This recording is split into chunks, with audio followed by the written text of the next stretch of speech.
and I say, vote for somebody who believes in the Constitution. Yes. They have integrity, because without honesty, no matter what they say they believe in it, Right. you can't trust them. And then the next thing is being bold and courageous. And I do like that about Delinda Morgan, is she's bold and courageous. I've known her for the last several years now. She's honest and she has integrity. In 1776, when we declared our independence, in the Declaration of Independence is where we find the words life, liberty, and the pursuit of happiness. It's a beautiful document. It is. The U.S. Constitution wasn't written and approved for several years later.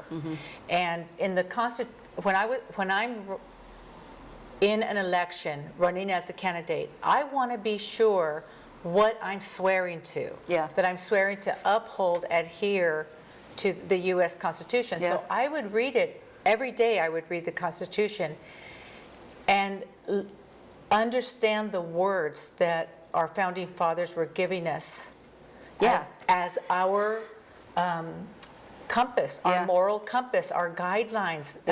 It's, in my opinion, because I'm very religious,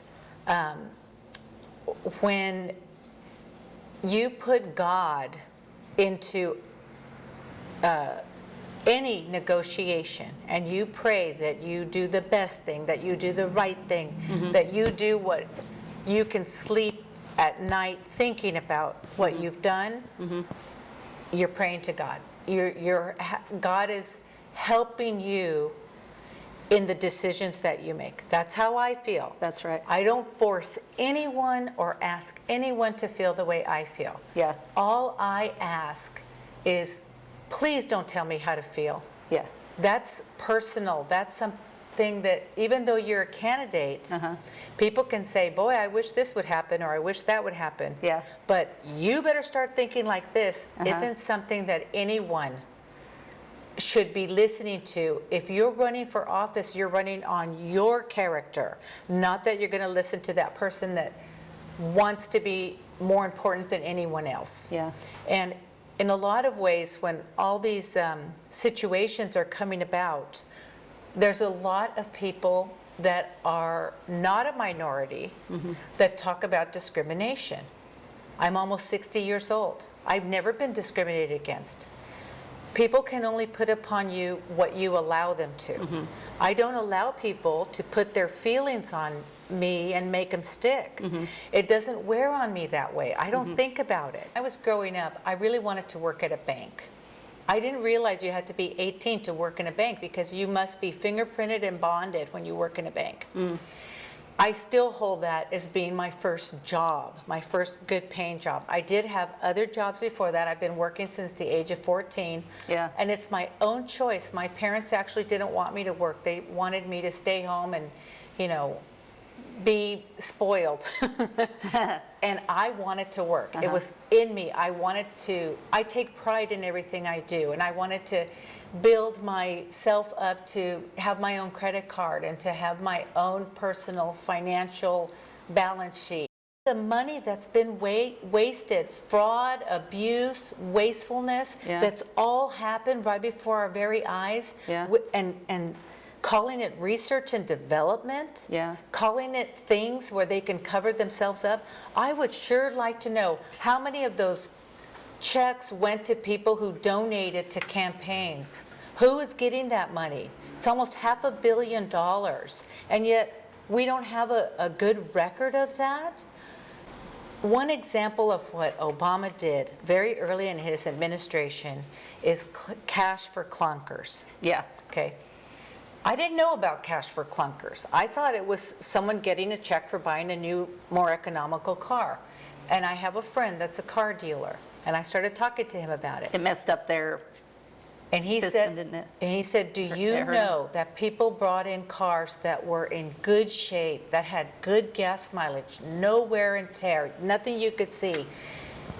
Why didn't they go to underprivileged children at colleges? Why didn't those cars, why weren't they able to be sold? Instead, they just got crap. And then turn in a car that is a beater. Instead, they had concrete poured in their engines and were thrown away. You see your congressional representative is over at Planned Parenthood trying to make sure they don't lose their money. There's a huge disconnect. Benghazi matters, and it also matters in my humble opinion, it matters that Hillary Clinton stood in front of the American people on television and said, it was a video in Egypt when those people started climbing the wall to our embassy where our American citizens are. I would have kicked them in the teeth with our military. I would have made them know the power of our military and back them off. Right. But when that happened in Benghazi, the whole force of every single one of our military units should have gone and out there and done whatever they can. Well, the part that I believe is when it's a father that wrote in his diary, it's a sister that was pulled over by Hillary, and another mother, that were all told the same thing. There's no difference. Now, to have one person say this, if everyone else would have said the opposite, then you could wonder. But when 3 people are out there giving you the story, and those 3 lives matter so much to all their family, not just the ones that are speaking up, but every single member of that family lost someone. Right. I have good moral character. I have raised my children correctly. I do respect others. Even in politics, I only have 2 rules: be respectful and polite. And I differ with some of my friends and family, and that's okay too. I like to have difference of opinion so that it makes me understand the other side. It's up to me to choose how I'm going to take that information and live my life. Right. People flock here for our freedoms. People flock here so that they can believe the way they want to. And then they want to come here and group up and then change it to Sharia law or change something or be more important than the citizens that were here. It's the opposite of the way that it should be. You just need to be grateful that you're one of the people that was accepted by the United States. Everyone wants to come here. And we are a great country, but we're a great country because of the people that make up the country, not the politicians.